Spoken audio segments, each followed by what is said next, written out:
11. märtsi sõnum müntide kahelt ütleb, et võib tulla rivaalitsemist. See rivaalitsemine on tõenäoliselt põhjustatud pigem inimeste enda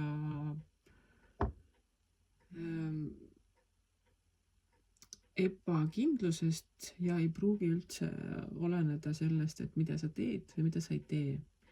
Tihti on selline ebakindlus ka sellest, et keegi kõrgemal positsioonil paistab paremini hakkama saav ja siis see nii-öelda madalamal positsioonil inimene mõtleb, et mina tahan ka seda ja vaatamata sellele, et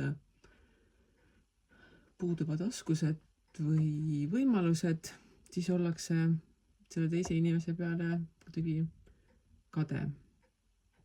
Aga sina, kui juhtud olema sellel positsioonil, kelle suhtes sellist rivaalitsemist hakatakse üles näitama, siis kindlasti hoia enda joont, sa tead, kuidas asjad käivad, sa tead, mis on nagu tõsi, mis on asja